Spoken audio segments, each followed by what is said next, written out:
दोस्तों नमस्कार, स्वागत है आपका यूट्यूब चैनल एबी टेक में।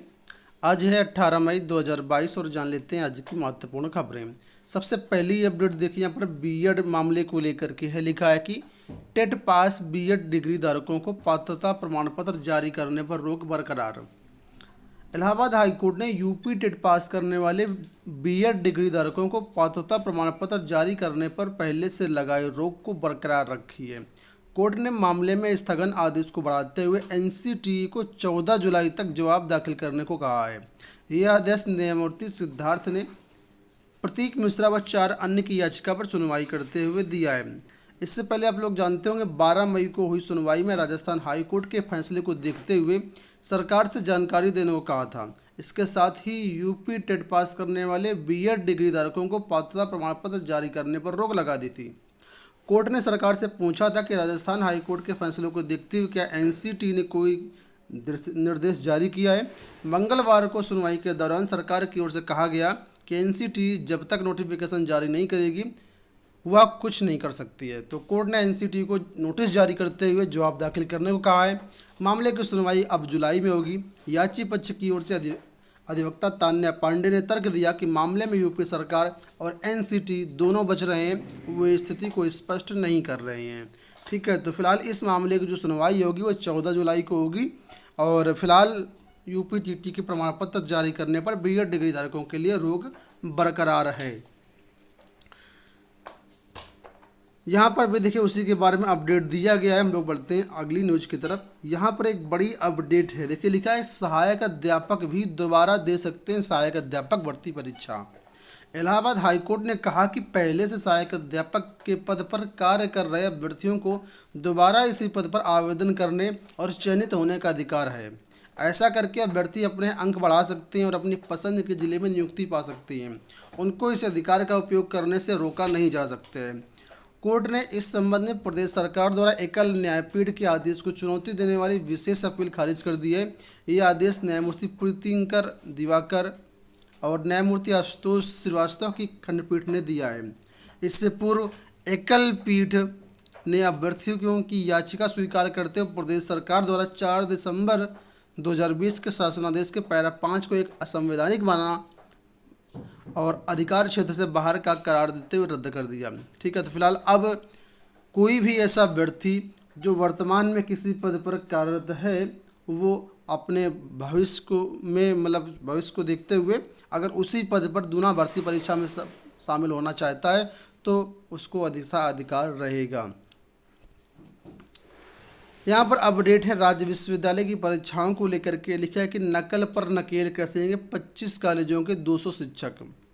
प्रोफेसर राजेंद्र सिंह राज्य विश्वविद्यालय की 20 मई से शुरू हो रही वार्षिक परीक्षाओं में नकल रोकने की कमान राज्य विश्वविद्यालय से 4 जिलों के 25 कॉलेजों के हाथों में होगी। इन कॉलेजों के चुनिंदा तेज तर्रार शिक्षकों की सचल दस्ते में ड्यूटी लगेगी और ऑब्जर्वर भी बनाए जाएंगे। सचल दस्ते की 10 से अधिक टीमें और 200 ऑब्जर्वर लगाए जाएंगे। वहीं संवेदनशील परीक्षा केंद्रों पर जिला प्रशासन स्टैटिक मजिस्ट्रेट तैनात करेगा। दागी केंद्रों की रिपोर्ट प्रयागराज, कौशाम्बी, प्रतापगढ़ और फतेहपुर के जिला प्रशासन को दे दी गई है। आप लोग जानते हैं ये परीक्षाएं जो हैं 20 मई से शुरू हो रही हैं। तो फिलहाल इसके जो प्रवेश पत्र हैं वार्षिक परीक्षाओं के ये जारी कर दिए हैं। जो भी अभ्यर्थी अपने संबंधित कॉलेज से प्रवेश पत्र प्राप्त कर सकते हैं। और प्राइवेट छात्रों के लिए यहाँ पर लिखा है कि राज्य विश्वविद्यालय की वार्षिक परीक्षा सत्र 2021-22 के तहत व्यक्तिगत परीक्षार्थियों के लिए मंडल के चारों जिलों में एक एक परीक्षा केंद्र बनाया गया है।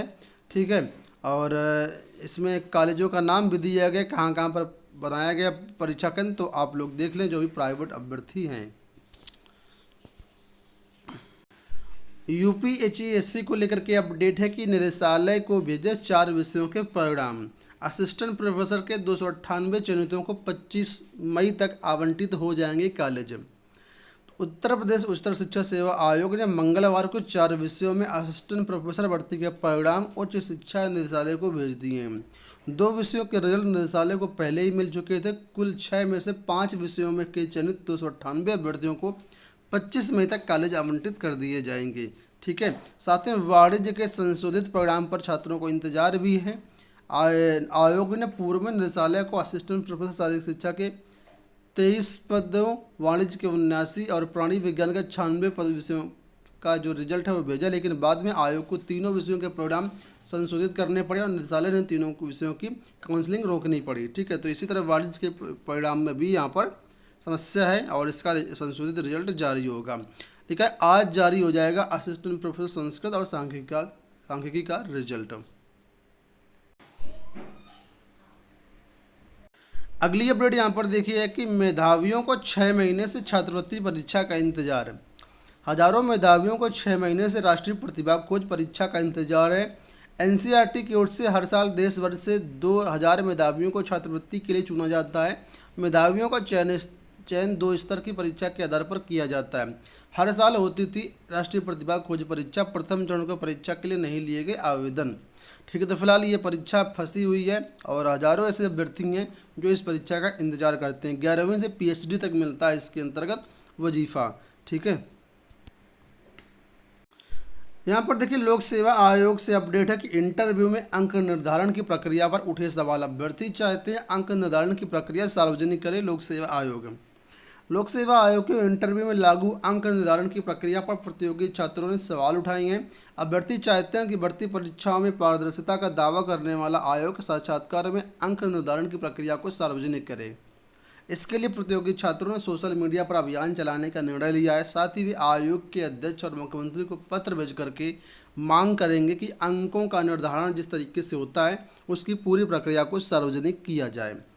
कुछ दिन पहले यानी 21 जुलाई 2017 को उत्तर प्रदेश लोक सेवा आयोग के संदर्भ में तत्कालीन मुख्य सचिव की अध्यक्षता में हुई बैठक में आयोग के सचिव ने बताया था कि आयोग के निर्णयानुसार सभी प्रकार के साक्षात्कारों में साक्षात्कार परिषद के अध्यक्ष के साथ दूसरे सदस्य और विषय विशेषज्ञ परामर्शदाताओं को भी अंक प्रदान करने का अधिकार प्रदान किया जाएगा।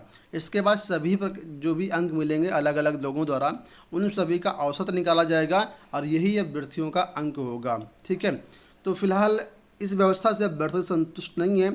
अभ्यर्थियों का कहना कि यहाँ पर कई सारी गड़बड़ियाँ हो सकती हैं, आशंका बनी रहेगी गड़बड़ियों की, इसलिए किस तरीके से यहाँ पर इंटरव्यू में अंक दिए जाते हैं उसका पूरे प्रक्रिया का सार्वजनिक किया जाए। अंत में आपके लिए विशेष अपडेट लिखा है, प्रधानमंत्री ने कहा अर्थव्यवस्था को 450 अरब डॉलर का सहयोग, 5G सेवा जल्द शुरू होगी और 6G पर भी काम शुरू होगा। प्रधानमंत्री नरेंद्र मोदी ने कहा कि देश में 5G सेवाएं अगले कुछ माह में शुरू हो जाएंगी। इसके साथ ही 6G सेवा के लिए भी सरकार की ओर से कोशिशें की जा रही हैं। इसके लिए गठित कार्यबल ने काम शुरू कर दिया है। अगले 1.5 दशक में 5G के जरिए देश की अर्थव्यवस्था में 450 अरब डॉलर का योगदान रहेगा। इसके लिए नए रोजगार के अवसर भी सृजित होंगे। ठीक है, तो फिलहाल 5G सेवा जो है बहुत जल्द शुरू होगी। दोस्तों ये हो गई आज की सारी अपडेट। आशा करते वीडियो पसंद आया होगा। इसी तरह की अपडेट पाने के चैनल को सब्सक्राइब कर लीजिएगा। साथ में डिस्क्रिप्शन में हमारे टेलीग्राम चैनल का लिंक दिया गया है। कोई भी न्यूज़पेपर कटिंग PDF चाहिए तो आप लोग टेलीग्राम को ज्वाइन कर सकते हैं। धन्यवाद।